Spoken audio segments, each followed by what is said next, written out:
melalui workshop ini mudah-mudahan bisa memberikan manfaat untuk Bapak Ibu semua mengenai kekerasan apa saja sih yang ada di dalam kehidupan ataupun pelaksanaan ataupun tata cara yang ada di sekolah ya. Jadi seperti apa? Jadi mari kita simak. Nah, jadi nantinya di dalam hal ini saya akan menampilkan beberapa video yang tentunya yang disebut dengan kekerasan yang terbagi menjadi 4 jenis ya, melalui kekerasan fisik, kemudian ada kekerasan emosional, kemudian penataran anak sampai dengan kekerasan seksual. Nah, Bapak Ibu bisa simak videonya seperti apa.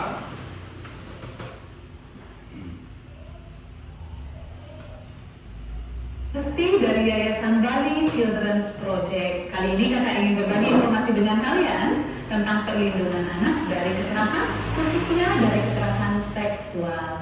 Jadi secara umum kekerasan itu ada 4 jenis ya. Yang pertama kekerasan fisik, kedua kekerasan emosional, yang ketiga penelantaran anak, dan yang keempat kekerasan seksual. Nah, kita akan bahas secara singkat 3 kekerasan pertama ya. Oke, pertama kekerasan fisik ini KPPAD untuk itu ya. Yang kedua kita lanjut dengan kekerasan emosional. Kekerasan emosional berbeda dengan kekerasan fisik. Kalau kekerasan fisik bisa menggunakan tangan, kayu, batu dan lain sebagainya. Kalau kekerasan emosional itu menggunakan kata-kata ya. Kekerasan emosional itu adalah suatu tindakan yang dilakukan oleh orang lain terhadap kita dengan menggunakan kata-kata sehingga kita minder, rendah diri, malu, sakit hati, bahkan bisa timbul rasa dendam ya. Kekerasan emosional ini juga sama bahayanya dengan kekerasan fisik karena ini membuat seseorang menjadi merasa terluka, jadi tidak akan baik untuk perkembangan mentalnya ya. Jadi kekerasan emosional pun bisa dilakukan oleh siapa saja, oleh orang terdekat kita, misalnya orang tua, saudara. Jadi setelah menyimak video tadi, jadi ada 4 kekerasan yang kita kenal ya. Jadi ada yang pertama kekerasan fisik, kemudian kekerasan emosional, penelantaran anak, dan kekerasan seksual. Nah, bagaimana bentuk perundungan bullying itu ya? Jadi yang pertama adalah perundungan bullying fisik ya. Kemudian yang kedua perundungan bullying verbal. Nah, ini melalui kata-kata. Kemudian perundungan bullying sosial dan perundungan cyberbullying. Jadi inilah yang disebut dengan perundungan. Berbagai hal yang dilakukan baik itu fisik, kemudian verbal, kemudian sosial dan cyberbullying. Nah, jadi yang cyberbullying ini adalah berhubungan dengan sosmed ya, jadi komentar-komentar yang ada di sosmed akan menjatuhkan yang membuat konten, kemudian memberikan komentar-komentar yang negatif. Jadi ini modelnya bullying fisik adalah perundungan dengan memukul, menjambak, dan kekerasan fisik. Jadi Bapak Ibu, apa yang harus dilakukan untuk mencegah bullying dan bullying berkelanjutan? Nah, jadi ini cara mencegahnya.